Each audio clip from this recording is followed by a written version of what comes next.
Good evening বন্ধুরা, আজকে evening থেকে আমার ব্লগ শুরু করলাম SM ব্লগার চ্যানেলে। নতুন আরেকটি ব্লগে তোমাদেরকে জানাই অনেক অনেক স্বাগত।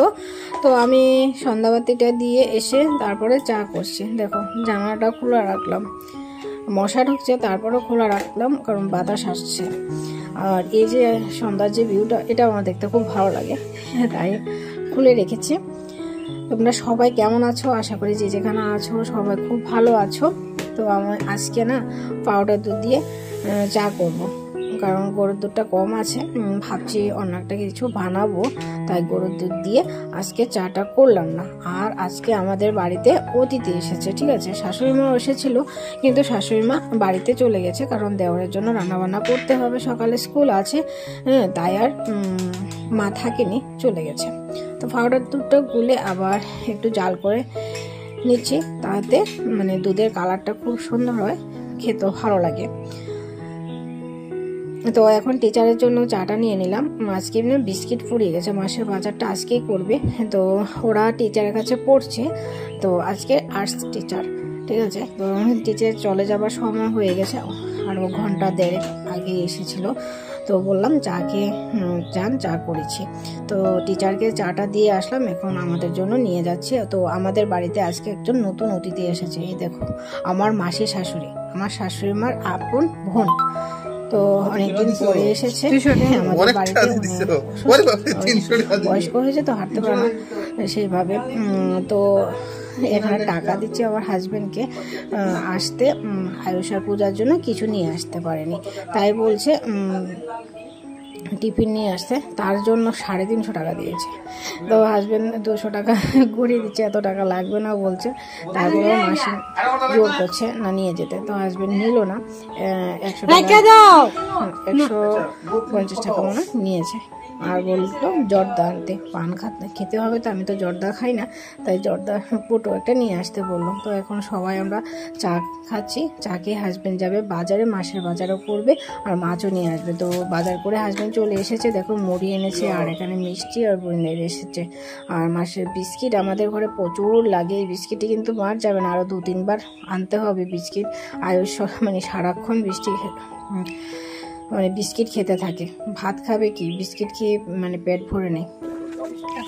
তো চলো তোমাদেরকে দেখাই মানে কি কি নিয়ে এসেছে। নিয়ে এসেছে রসগোল্লা, বুঁদে, সফলা গোল্ড, এটা উল্টো হয়ে আছে। আর এখানে আছে আমুল টি স্পেশাল পাউডার দুধ প্রিমিয়াম, সিস্টার কোরিয়েন্ডার পাউডার, হলদি পাউডার, মুগ ডাল, গুড ডে, কোকোনাট প্রিমিয়াম,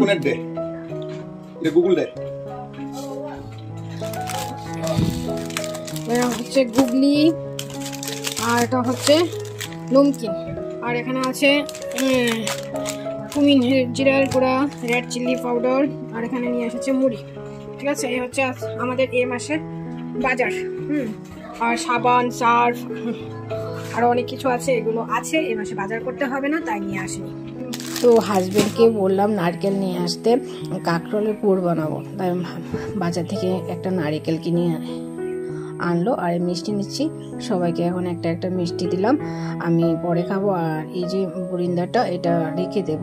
ও এটা এনেছে আয়ুষের আর পূজা স্কুলের টিফিনের জন্য, কারণ আমি ননভেজটা স্কুলে টিফিন করে দিই না, তার জন্য মিষ্টি জাতীয় জিনিসটা মানে এনে রাখলাম, ঘরে থাকলে সুবিধা হয় তাড়াহুড়োর সময়। আর আমি এখন টিফিন করব, মিষ্টি আর মুড়ি দিয়ে খাবো। একটু হালকা খিদে লেগেছে, ওরা খায়নি, আমি শুধু খাবো। আর একটু মানে কোটোতে মানে জায়গা হয়নি, তো এখন আমি খেয়ে নিচ্ছি, ওরা কেউ খাবে না বলে, তো ভাবলাম মুড়ি দিয়ে মেখে খেয়ে নিই। তো খেয়ে দিয়ে তারপর রান্নাবান্নার দিকে যাব। তো দেখো বাজার থেকে আজকে কি মাছ নিয়ে এসেছে বলো তো, এটা কি মাছ? তো এটা হচ্ছে ঝাটকা ইলিশ, ঠিক আছে। তো দুটো নিয়ে এসেছে, ফোন করেছিল, বড় বড় ইলিশ মাছ উঠেছে, সবগুলোতে ডিম। তো মাছ ঠিক আছে, তো ডিমওয়ালা মাছগুলো আনিনি, এখন এগুলোতে কি হবে জানি না। তো মাছ টাছ কেটে এনে আমি রান্না করতে বসিয়ে দিয়েছি, ঠিক আছে। রান্না হচ্ছে আর আমি এদিকে রুটি করছি। মাসি রুটি খাবে, রাত্রিবেলা উনি ভাত খান না, আর দিনের বেলা কিন্তু একবেলা ভাত খায়। সকালে চা খাবে, কিছু টিফিন খেলো, না খেলে নেই, না হলেও চলে। দিনে একবার ভাত খায়, রাতে মানে দুটো বা একটা রুটি খাই। তো ভাবছি কালকে সকালের জন্য একটু মানে টিফিন করে রাখবো, তাই একটু বেশি করে করছি। আর দুটো রুটি করে কি করা যায়? হ্যাঁ করা যায়, সেভাবে মেপে চুপে যদি মানে আটাটা দেওয়া যায় তাহলে দুটো রুটি করা যায়। তো দুটো রুটি কেন করবো, একটু বেশি করে করি, যদি ওরা খায় তাই একটু বেশি করে করছি। আর আমাদের ঘরে না আজকে মানে অনেক লোক এসেছে, 2-3 জন লোক এসেছে হাজব্যান্ডের কাজে। তো ওরা বসে বসে মানে কথা বলছে, ওরা আস্তে আস্তে অনেকটা দেরি করে বলে ফেলেছে। এখন মানে যেতে যেতে অনেকটা রাত হয়ে যাবে। আমি আবার বসবো লাইভে, সেই চিন্তা করছি কখন কি করব। আবার আমার মোবাইলটা ওরা নিয়ে যাবে, কি কাজ করবে, হাজব্যান্ড কাজ করবে একটু। তো দেখো আজকে করছি ইলিশ মাছের ভাপা। কিভাবে করেছি এটা আমার নতুন যে মানে কুকিং চ্যানেলটা, ওটাতে আসবে রেসিপি, ঠিক আছে? আর আজকে শেয়ার করলাম না। তো এখানে ঢেকে রেখে দিয়েছি, তোমরা দেখে নিও। তো আমি এখন রুটিগুলো ছেঁকে নিচ্ছি। তো আমি কিন্তু কাই করে রুটি করি, তোমরা প্রায় দেখেছো, যারা জানো না তাদেরকে বলছি আমি কিন্তু কাই করে তারপরে রুটিগুলি করি। এতে কি রুটিগুলো মানে অনেকটা সফট হয়, খেতে সুবিধা হয়, 2-3 দিন নরম থাকবে, কোনো প্রবলেম নেই, শক্ত হবার কোনো চান্স নেই। হ্যাঁ, আর একটু মানে রুটিটা ভাজতে সময় করে আস্তে আস্তে চেপে চেপে মানে ভাজলে না রুটিটা দেখতেও সুন্দর হয়, খুব সুন্দর ফুলে কিন্তু। হ্যাঁ, আর অনেকে দেখলাম আমি ইউটিউবে গ্যাসের বার্নারে মানে রুটি ছেঁকে খুব সুন্দর, কিন্তু এতে তো মানে গ্যাসের মধ্যে কেমিক্যাল থাকে, ওগুলো খাওয়া তো ঠিক নয়। বুঝলাম না ওরা কেন গ্যাসের মধ্যে এইভাবে রুটিগুলো ছেঁকে নেয়, এতে কিন্তু মানে হেলথের খুব ক্ষতি হতে পারে। তো আমি কখনো কিন্তু গ্যাসের মধ্যে রুটি ছেঁকি না, আমি তাওয়াতেই ছেঁকে নিই। কেন আমার এই জিনিসটা মানে খুব ঠিক মনে হয়নি, তাই বললাম। তোমরা কি বলো আমাকে কমেন্ট করে অবশ্যই জানাবে যে গ্যাস বার্নারে রুটি সেকাটা কি ঠিক না বেঠিক। এটার গ্যাসের মধ্যে কেমিক্যাল থাকে, সেই কেমিক্যালটা কিন্তু রুটিতে লাগে।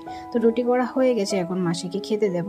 তো একটু মাছের তরকারি আর একটা মিষ্টি দিয়েছি, ঠিক আছে? আমরা পরে খাবো, আয়েশার পূজাকেও মানে খেতে দিয়ে দেব। আজকের ব্লগটা অনেক মানে ছোট হয়ে গেছে, তাড়াহুড়ো লেগে গেছে, এখন 10:30 মতো বাজে, ঠিক আছে? তারপরে আমরা খাবো, খেয়ে দিয়ে আমি লাইভে আসবো, তাই একটু দেরি হয়ে যাবে। কিন্তু ফোনও পাচ্ছি না, মোবাইলে একদম চার্জ নেই, চার্জে লাগালাম।